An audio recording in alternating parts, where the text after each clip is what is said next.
Hello மக்களே, எல்லோருக்கும் என் இனிய வணக்கம். எல்லாரும் எப்படி இருக்கீங்க? நல்லா இருப்பீங்கன்னு நம்புறேன்.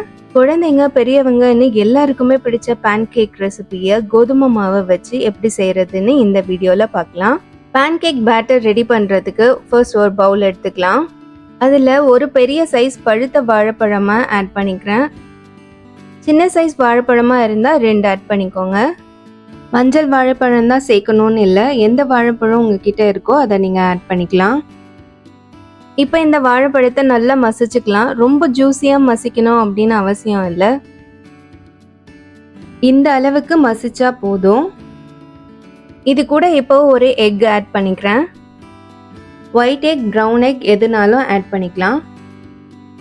எக் ஆட் பண்ணதுக்கு அப்புறமா நல்லா பீட் பண்ணிக்கலாம். இப்போ சுகர் ஆட் பண்ணிக்கலாம். நான் 2 டேபிள் ஸ்பூன் அளவுக்கு சுகர் ஆட் பண்ணியிருக்கேன். சுகர் வேணாம் அப்படின்னு நினைக்கிறவங்க ஹனி ஆட் பண்ணிக்கலாம். ஹனியும் வேண்டாம் அப்படின்னா வாழைப்பழமே இன்னொன்று ஆட் பண்ணிக்கோங்க. இப்போ இதை நல்லா பீட் பண்ணிக்கலாம். சுகர் நல்லா கரையணும் அண்ட் இந்த பிரைட் கலர் பார்த்தீங்கன்னா லைட் எல்லோவாக மாறும். ஸோ அது வரைக்கும் பீட் பண்ணிக்கோங்க. இதில் 1 கப் அளவுக்கு கோதுமை மாவு ஆட் பண்ணிக்கலாம். மாவு ஆட் பண்ணும் போது பாதி பாதியாக ஆட் பண்ணிக்கோங்க. மொத்தமாக ஆட் பண்ணிங்கன்னா மாவு கட்டி ஆகிடும். ஸோ நம்ம இதில் பாலும் சேர்க்க போகிறோம், அதனால பால் கொஞ்சம் மாவு கொஞ்சம்னு மாற்றி மாற்றி ஆட் பண்ணிக்கோங்க. இப்போ பார்த்தீங்கன்னா பாதி மாவு ஆட் பண்ணி நல்லா மிக்ஸ் பண்ணியிருக்கேன். 3/4 கப்பை விட கொஞ்சம் கம்மியாக காய்ச்சி ஆற வச்ச பால் எடுத்திருக்கேன். பால் நல்லா ஆறுனதுக்கு அப்புறமா ஆட் பண்ணுங்க, சூடாக ஆட் பண்ணக்கூடாது. பால் கொஞ்சம் கொஞ்சமா ஆட் பண்ணி மிக்ஸ் பண்ணிக்கலாம்.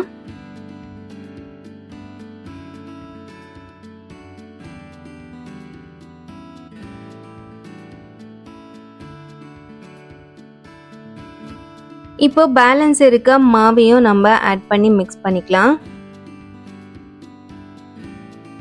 மாவு போட்டு மிக்ஸ் பண்ணதுக்கு அப்புறம் பேலன்ஸ் இருக்க பாலையும் போட்டு மிக்ஸ் பண்ணிக்கலாம். மாவை இந்த அளவுக்கு ஸ்மூத்தாக மிக்ஸ் பண்ணிக்கோங்க. பேன் கேக் பேட்டர் இந்த கன்சிஸ்டன்சியில் இருக்கணும். இதை விட தண்ணியாகவும் இருக்கக்கூடாது, இதை விட கெட்டியாகவும் இருக்கக்கூடாது. இன்கேஸ் உங்களுக்கு கெட்டியாக இருக்க மாதிரி இருந்துச்சுன்னா பால் கொஞ்சம் ஆட் பண்ணிக்கோங்க. இது கூட 1/4 டீஸ்பூன் அளவுக்கு சால்ட் ஆட் பண்ணியிருக்கேன்.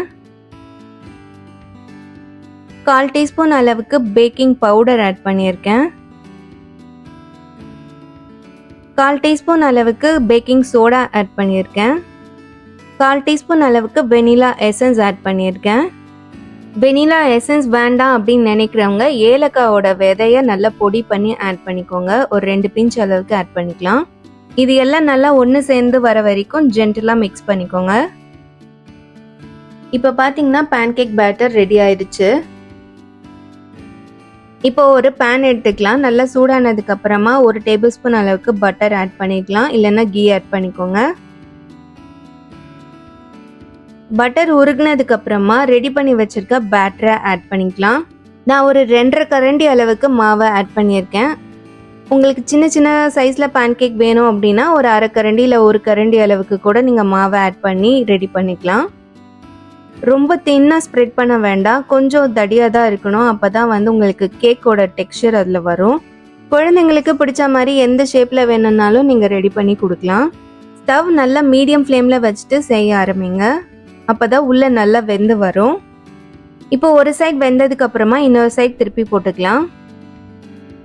அவ்வளோதாங்க, பேன் கேக் எம்மியாக சூப்பராக ரெடியாக இருக்கு. நீங்களும் இதை உங்கள் குழந்தைங்களுக்கு செஞ்சு கொடுங்க. இந்த பேன் கேக்ஸ் கூட ஹனி, பட்டர், விப் கிரீம் இந்த மாதிரி எதுனாலும் டாப்பிங்காக ஆட் பண்ணி கொடுக்கலாம். குழந்தைங்களுக்கு ரொம்பவே பிடிக்கும். நான் இதுக்கு மேலே ஹனி ஆட் பண்ணியிருக்கேன். இந்த பேன் கேக்ஸ் எல்லாமே கோதுமை மாவில் செஞ்சிருந்தாலும் ரொம்பவே சாஃப்டாக இருக்கும். நான் இப்போ இந்த பேன் கேக்கை கட் பண்ணி காமிக்கிறேன் பாருங்க, எவ்வளோ சாஃப்டாக இருக்குன்னு.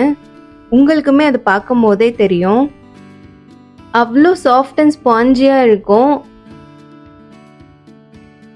இந்த soft and yummy pancake recipe உங்களுக்கு பிடிச்சிருந்தா லைக் பண்ணுங்க, உங்க ஃப்ரெண்ட்ஸ் அண்ட் ஃபேமிலியோட ஷேர் பண்ணுங்க, மறக்காம சப்ஸ்கிரைப் பண்ணுங்க. மீண்டும் ஒரு இன்ட்ரெஸ்டிங் வீடியோல சந்திக்கிறேன். டாடா பை ஃப்ரம் பிறை.